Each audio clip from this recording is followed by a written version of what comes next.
दोनों ही कवि है। मैं इन्हें हमेशा जहां भी जाता हूं मतलब मुझे लगता है कि यार ये दोनों साथ है तो गजब बात है, पर मैं इनसे कभी जिंदगी की सलाह नहीं लेता कहाँ क्या करना है। कहाँ से कवियों से कभी भी आप ह्यूमर सुनिए, उनकी सलाह मत मानिएगा ज्यादा देर। अब जैसे देखिए कवियों के लिए सबसे मुश्किल क्या होता है, मतलब या किसी भी इंसान के लिए, कभी भी आप जा रहे हैं तो स्पेशली एक जगह होती है जहां पे you are really out of words, है ना। I should not be discussing that, but सच में ऐसा होता है। और मैंने गलती से दिनेश सर को फोन लगा लिया था उस दिन। तो हम जा रहे थे कि हमारे बिल्डिंग में एक पुराने चाचा थे, बोलते ना एकदम पौराणिक चाचा होते हैं जो सबके चाचा होते हैं। Unfortunately he past.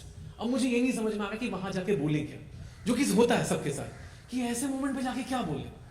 तो दिनेश सर ने बोला कोई बात नहीं, बिल्कुल कॉन्फिडेंस में जाना, कॉन्फिडेंस इज द की।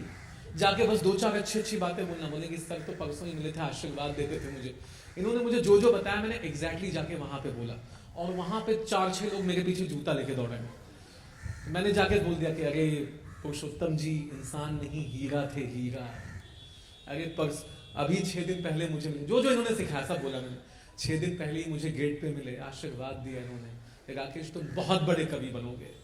ऐसे चला। बाद में उनका बेटा, 6 लोग मेरे पीछे दौड़े जूता लेके। बोले साले 6 महीने से कोमा में थे पापा,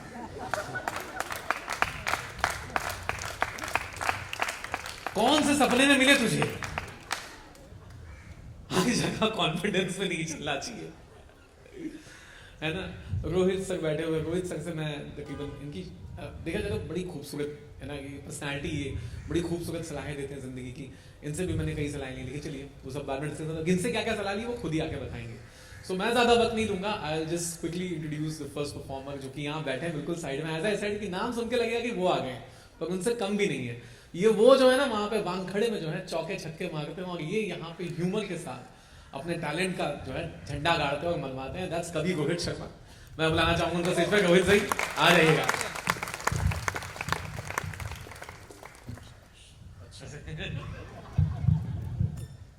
और मैं बेसिकली राजस्थान का हूँ, मारवाड़ी हूँ। कितने मारवाड़ी इन द हाउस कोई है? कितने? बाप रे बाप, मैं तो चुनाव लड़ सकता हूँ आज। हाँ, इतने मारवाड़ी अब तो खैर परिवार के लोग हो गए, आप लोग क्या बताना। हम मारवाड़ी लोग इतने, खुशी की बात नहीं है ये, सारी दुनिया जानती है अपन कैसे हैं, है ना। हम मारवाड़ियों के घरों में दिन भर पैसे को लेके बात होती है, दिन भर पैसे को लेके बात होती है, फिर भी सारे मारवाड़ी एक ही बात कहते हैं, बात पिसा की कोनी, जबकि होती पैसे की है।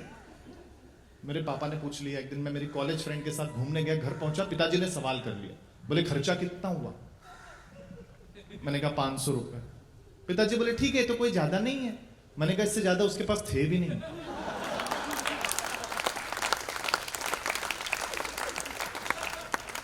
क्या मतलब, आप देखो लोग मुंह खोल के हंसते हैं, आप दिल खोल के हंस रहे हो, हम लोगों को बहुत अच्छा लग रहा है ना।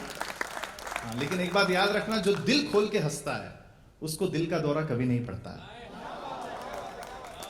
तो ये मोहब्बत, अच्छा जितनी भी भाषाएं, ऐसा नहीं है कि मारवाड़ी परिवार, कितने गुजराती हैं? कोई यहाँ गुजराती?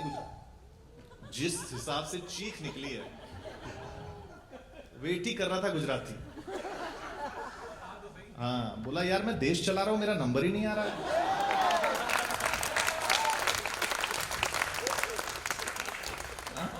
गुजराती कमाल कर रखा है, उनके लिए तो कुछ बोल भी नहीं सकते। नहीं बोलना भी चाहते थे, लेकिन वेन्यू ने बोल दिया प्रोटोकॉल।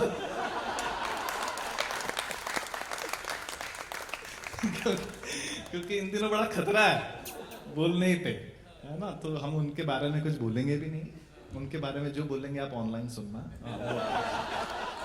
वो एक अलग ही बना रखा है, जहां कोई ढूंढ ही नहीं सके कि हम बोल कहां से रहे हैं। तो अगले जो कवि हैं, कुर्ता सफेद है, रंग चमकीला है, और कहते हैं ना उनका जो अंदाज ही काफी नशीला है। जब वो आएंगे तो बस अपने एक फ्लो में सब आपको ले जाएंगे। और मजबूत कवि है, धाकड़ कवि है, और मंचे कवि है, सितारा है अपने आप में, कवि दिनेश बावरा। सर आ जाइए। बहुत बहुत धन्यवाद राकेश, तुमने हमें बचपन में ले गए, समंदर किनारे है। आप तो मेरे आते ऐसे शांत हो गए जो मेरी श्रद्धांजलि सभा में आए हुए हैं। हंसाने के लिए आया हूँ, आप टेंशन क्यों ले रहे हो आप लोग ऐसा? हाँ, एक तो मैं आखिरी हूँ। इसके बाद कोई और नहीं आएगा। आप लोगों तक भी आवाज़ जा रही है ना मेरी? हाँ, थैंक यू वेरी मच। हाँ, बहुत अच्छा।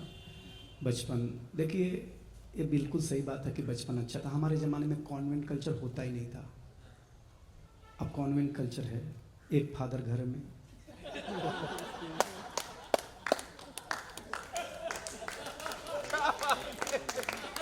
एक स्कूल में, ट्यूशन अलग से, फिर भी फेल होने का डर होता है।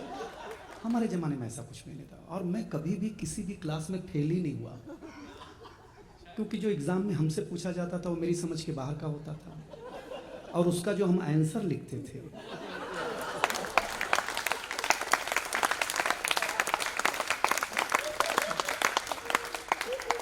आपकी तालियां बता रही कि मेरे जैसे पास होने वाले काफ़ी बैठे हुए हैं यहाँ पे। हाँ, तभी तो रिस्पॉन्ड करते हैं ना आदमी को। जब सच बताओ तो रिस्पॉन्ड करता है ना आदमी, कोई बात नहीं। लेकिन मैं सच बताऊं, आम का सीजन है, मेरा चेहरा आम आदमी से मिलता जुलता है।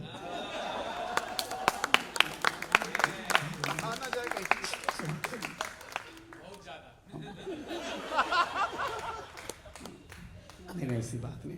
मैं एनसीपीए का धन्यवाद देता हूं कि ओपन में ये प्रोग्राम रखा और ये नारियल के पेड़ का ऊपर का काट दिया है,